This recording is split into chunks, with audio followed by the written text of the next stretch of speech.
I welcome you back. Recess. This is a special meeting of the Glendale City Council. Is roll call. Wait a minute. At 4:26 of the same 24-hour period, believe it or not. Okay. Let's have a roll call. Council members: Najarian. Here. Quintero. Here. Weaver. Aye. Yusefian. Here. Mayor Draymond. Here. Let me go to whom? Mr. Starbird? Yes, to me, Mr. Mayor, thank you. Mayor Draymond, members of City Council. Recognizing the hour of the day and the amount of time you have put in already, our thinking is that we will keep this afternoon session on what has affectionately been referred to as the Matrix study, which really is what I call a 360-degree review of our building development, entitlement, and review process in Glendale. We will keep that to a presentation by the consultant, an overview of his study, recognizing that you likely haven't, with the exception of maybe Mr. Yusefian, you haven't all completely digested this rather voluminous and detailed study that has been done over the past 2 years. So our thought is we do an overview by the consultant, and then come back at a later time to really dig in depth into the study, ask questions. There will be some staff response. I know you'll have lots of questions, and we can take those up at a time when you've a little more refreshed and able to really work through it with us. But as a preface to the consultant's comments, let me say that, as I recall, it was back in summer of 2006 when, out of a conversation with Mr. Manukian and Mr. Yusefian, over kind of the continuing stories we heard about our development review process, both entitlement as well as permitting, and some frustration that we seem to hear the same stories over and over again. And we would also hear anecdotally about how Burbank or LA or Pasadena or some other city was so much better than Glendale.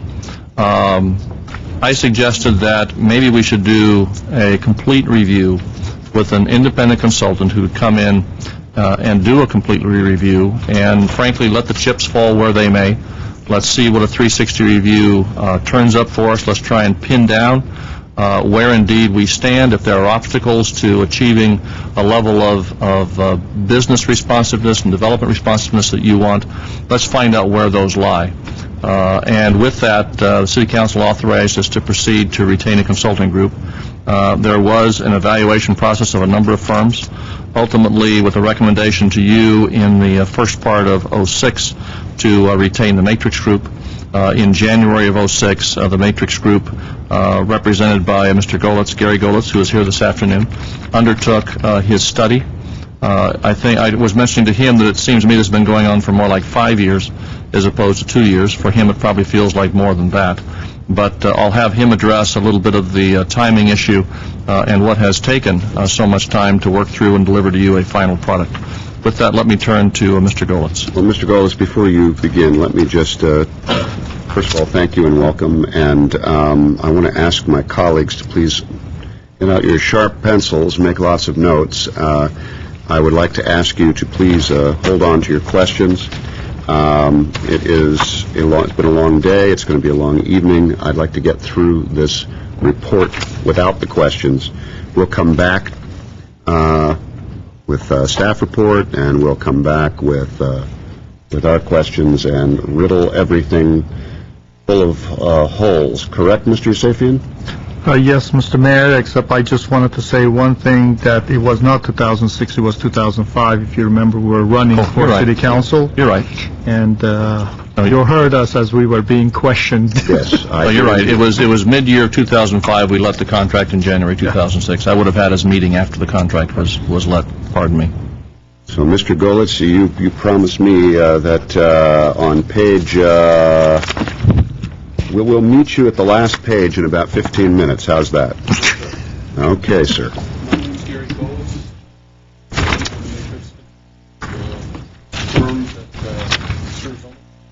Pardon me.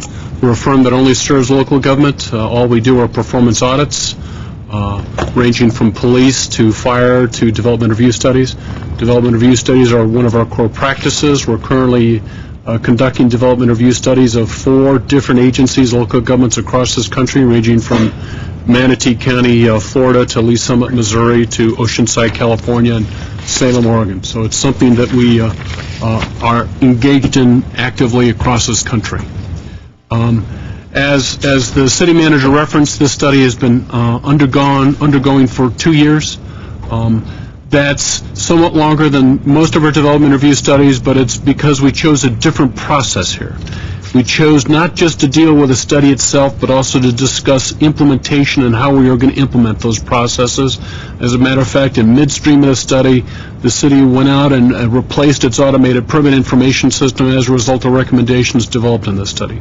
So I think this study is unusual, somewhat from its timing, but also from a standpoint of its very high degree of focus on implementation. 90% of the recommendations in this study staff either agrees or partially agrees with. So I think that's why this study took longer, because we focused a lot of our attention on agreement and developing agreements and developing partial agreements. So with that, the study methodology was focused on a couple of issues. One was developing an in-depth understanding of the process and the problems in this city. Second was developing a detailed profile, which is just basically what is sort of the Sergeant Friday approach to analysis in terms of how the process works. We conducted a comparative survey of other local governments, focusing primarily on Pasadena and Burbank, but also other cities such as Newport Beach and Irvine. And we also compared it to best practices from agencies such as the American Planning Association. We conducted focus groups with a wide variety of different customers, ranging from building permit applicants, land entitlement applicants, focus groups that consisted of board and commission members of the city, also focused on customers and applicants. Then we also did a survey of homeowner association representatives as well. We did case studies of actual applications that have been processed by the city through the land entitlement and building permit process. We did an employee survey to get a sense of what employees felt about the process. All together, this study was focused on a vision that really encompassed 6 different issues. One was providing services to customers in a one-stop center. The city already does that, as you very well know. Second is providing a consistent interpretation and implementation of land use and building regulations. Third was clearly communicating those regulations, requirements, and processes to customers. Fourth was a staff that is both responsive to customers and clearly focused on providing responsive service to customers. Fifth is having a process and results that are predictable to the customers, that it doesn't depend upon which staff member you talk to. And lastly was accountability on the part of staff and management for quality and consistency of decision making. That was the vision that basically drove this process. As you would expect, there are things we find right in an organization and things we find as opportunities for improvement. I just wanted to briefly go over some of the strengths. One, we have a one-stop center already, and that's a good thing. I will tell you that even though one-stop center has been a topic talked about for probably 20 years, we still encounter organizations that do not have one-stop organizations, including organizations much larger than Glendale and much smaller than Glendale. So this is a strength from a standpoint we're bringing the key players together in one location for the customer. Second, building inspection requests responded to within one workday. I would say that we had a client in Southern California, for example, that their response rate was 50% next day. It took as long as 1 week to respond to inspection requests. So this is a good thing. I call in on Monday, I'm going to have an inspector there the next day 99% of the time. Third, general plan elements are being updated, and the general plan and the zoning ordinance really drive the whole development review process, and it's a good thing we are keeping those documents updated. We've begun the installation of an automated permit information system. This is sort of the backbone of an effective, responsive development review process. Without a responsive automated permit information system, you cannot manage that process. And that was a key problem with the preceding information system that the city had. And lastly, the zoning ordinance has recently been reformatted and reindexed to improve access and understandability. And it's important that that document be understandable to customers as well as to staff. The key findings regarding the process, and these are basically issues or concerns we have, is the building permit plan check cycle time for a first check is longer than the city's goals and longer than Pasadena and Burbank. In essence, you're not competing very well against your peers. The multidisciplinary process was not being managed by a single department. The Building and Safety Division lacked the authority to manage the entire process, and what we're really focused on there is accountability. We want to be able to hold your chief building official accountable for managing that building permit plan check process on behalf of the applicant. We want that single point of contact. Building and Safety Division lacked sufficient plan check staff. Also, they had significant problems with turnover. That was a key issue. And lastly, as mentioned, the Building and Safety Division and Fire Prevention Division had a number of vacancies in their plan check staff at the time of doing the study. Other findings was that there are a significant number of clearances required by different divisions and departments for the issuance of building permits, made the process overly complex. Only 2 sets of building permit plans were required to be submitted, which sort of meant the first person or first division to get there had those plans, but basically other divisions that they came subsequently to that would not have access to that plans. It basically lengthened the permit plan check process. And lastly, the existing automated information system was not being utilized by all the divisions and departments to manage the process. And thank God it has been replaced. That's a key issue. Key issues regarding the land entitlement permit process. Again, the cycle time required for conditional use permits, variances, and design review applications was longer than best practices and longer than other organizations we've worked for that had effective practices. The process itself was extraordinarily complex, much more complex than your peers in Pasadena and Burbank. You had over 15 different types of land entitlement permit process or permits, and you had a multiple number of decision makers involvement ranging from staff in the planning department, the zoning administrator, the 2 design review boards, the Historical Preservation Commission, the Planning Commission, and City Council. Just made the process extraordinarily complex. In some cases, more than one public hearing was required to approve a permit. Almost 1/2 of the land entitlement workload was design review, which is a significant expense for land entitlement permit applicants. I will say that the design review process here in Glendale is more complex than almost any other city I've ever encountered. And that largely, the only other city I've encountered with a process that's as complex as this is Beverly Hills, basically. The existing automated permit information system was not being utilized to manage the process. And again, no one was managing the process, basically. And again, we would expect the planning director to be doing that. The last issue on findings regarding the land entitlement permit process was that the design review board was approving single-family additions. Currently, there are 2 design review boards. That's an unusual practice. And the design review board and zoning administrator staff reports do not provide recommendations and conditions of approval. Those are basically the findings that we have within the report.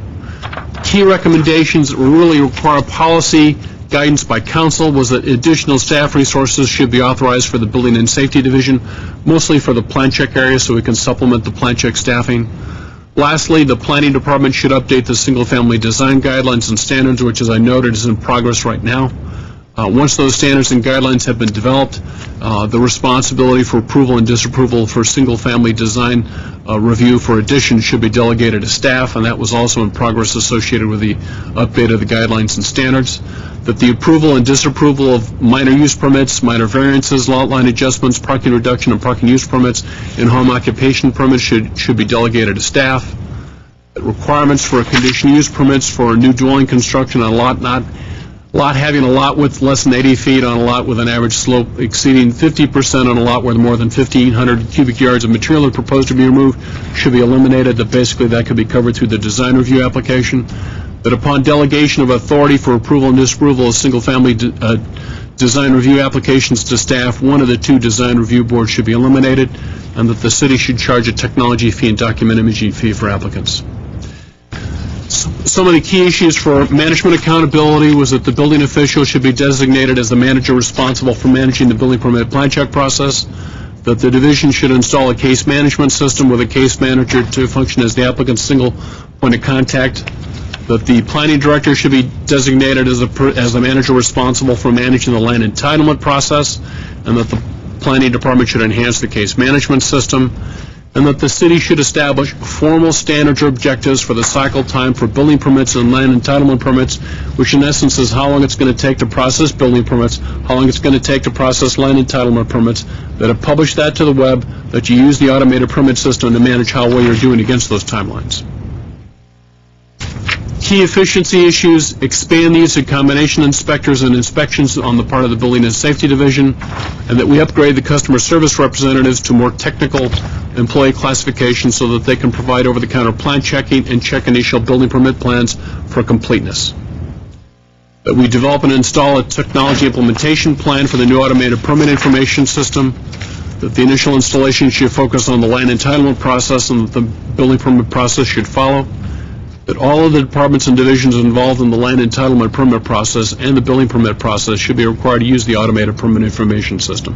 That really gets around to it's a very expensive technology, as it would be for any automated system for any city, and then we need to make sure we fully utilize that system. But the planning department should utilize the city's document imaging system, and that sums up my presentation. Thank you. Mr. Weaver. Mr. Lowitz. Yes, sir. Did I say that right? Yes, sir. Remember I called you Yes, sir. and asked you one question after I'd read the report. And that was, in my years here, one of the big problems was different departments saying different things. There was no cohesive one voice. Correct. And I said code enforcement was not included in here at all. Correct. Their interpretations they put on things sometimes are different than the building official or the planning department. And how did you respond when I asked why it wasn't in there? My response was that I would be more than willing to follow up on that issue and analyze that issue and bring it back to the city manager's office. But you were not told to put it in. The key issue here is no one on city staff told me what to write or what not to write. This report is basically my report. So part of my response would be if council members feel that's an issue, I'd be glad to deal with that I issue. feel this report's incomplete without that. I will be glad. It's the third finger. I'll be glad to have that third finger there. Let's be careful. Oh, that's a thumb, pardon me. Okay. Well, maybe if I count from this way. Well, it's Be careful. All right. Go there. these three. Do we have any other questions before we move on?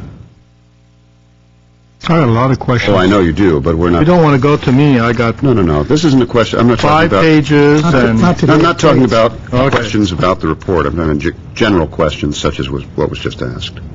Well, I've That's got good. a lot of questions myself, but, so you We're going to come back and, talk about it. Hey, as soon as you read all this, we're going to take this in, I have a general question. Yes, sir. Mr. Mayor, and based on what Mr. Weaver just says, I don't know if either you saw this or not, based on the city council several years ago, we basically started this study session to have a one-shop, one-stop, and that was the way it was supposed to be. And we wanted to do that. So that dealt with the building, the planning, engineering, utilities, code enforcement, so on and so forth. So you go to one place, you're walking with your set of plans. When you're done, you walk out, you got your permit in your hand. You don't have to run around, you don't have to go different places, and you get answers from everywhere, and code enforcement from neighborhood services doesn't go knock at somebody's door and says, that's a code violation, and building and safety says, it's not, or the planning department tells you the mezzanine can't be used for this purpose, and our international building code says, oh, no, you can. So they get two different runaround. And as a matter of fact, I know that for a fact because I happen to be a general contractor by trade. And this is what happens when you go to the counter. You go talk to one plan checker, you get one answer. You go back half an hour later, get a different plan checker. You ask the same question. Right. And you could try that yourself. Right. You get a different answer. And you could keep continuing this. And this is what happens. And it's not just the plan checker. You get that from the planning department. You get that if you go to GWP. You get that if you go to pay your school board fees. I mean, it's constantly that. Part of my feeling is as working in different cities, including Beverly Hills, that you think it's tough, it's not as tough. I'd rather work in Beverly Hills than work in Glendale. And there's a reason for Excuse me, that. Mr. Youssef, does that mean you're going to be running for office there, or? Well, no, I don't. They already have That'll work. have a mayor who's from Iran, so thank you very much. I'll pass that. But many cities, you can get your permits, very difficult buildings, in mostly 6 months. Right. And here, you'll be lucky 2 years down the road if you can get it. That's why we're strongly recommending that we have Right. adopted cycle time objectives that we hold staff accountable to, and that we publish those to our website that we use the automated permit system to actually report how well we're doing against those objectives. Lots of your report, Okay, I don't want almost to get in- 136. Excuse me, Mr. Yusefian, I know you're chomping at the bit, and I'm chomping at the bit to turn you loose, but today isn't going to be the day to get into the report itself. Mr. Mayor, when I come back, I'd be glad in advance of that meeting to sit down with Mr. Yusefian and any other council member one-on-one to address their questions one-on-one before that meeting. That might be helpful. I'd rather not do that, because I think the questions I'm about to ask, almost everyone who uses this system wants to know the answers to that. So it'll be unfair for me just to know about it and not ask. I don't like to be repetitious, Fair so enough. let the public know about it. Fair enough. All right, Mr. Starbird. Mr. Mayor, I'd like to note that I agree with Mr. Yusefian about asking the questions here, and let's take us all through the answers. You'll find that staff may have some differing views on some of the conclusions Mr. Golitz has come to, and we'd like to have an opportunity for the staff to respond. What Bill will tell you, though, is that there is a high level of agreement with Mr. Golitz on the recommendations that need to be implemented, I think in the neighborhood of 90% or so. We'd like to touch on those, but like to also spend time on those where we may have a different view. And I also think you'll find the conclusions fall into a number of different realms for implementation. Some of those have to do with policies that you all set for us that may not be very easy. He mentions the different types of plan review processes, entitlement processes, the DRB. You've been wrestling with that ourselves, how to streamline the DRB. A lot of those issues that will make a big difference in processing time will also fall into the realm of the City Council and policies that you may want to implement. So I don't think all of this can't be laid at the feet necessarily of just the staffing and the paper processing. A lot of this has to do with the statutory structure that we've set up as well. But I see us needing a study session of several hours to really dig into it so we can come away with a good plan of action for improving our system. All right. We look forward to it. All right, if there's nothing else, Well, I just want to know then if I choose to sit down with you, I'm no, not it was an permitted? exclusive invitation only for Mr. Yusefian, I'd have to tell you. Oh, Mr. Weaver, if you want to sit down with me, or any other member of the council, I'll be they glad to won't do that. know. Okay. Don't tell us. All right. And he will be back, right, for the next one? I would like to thank you all. It's been a long day and a long afternoon. Go take the next hour and 10 minutes off, okay? All right, we'll see you at 6. Move to adjourn. Second. We're adjourned.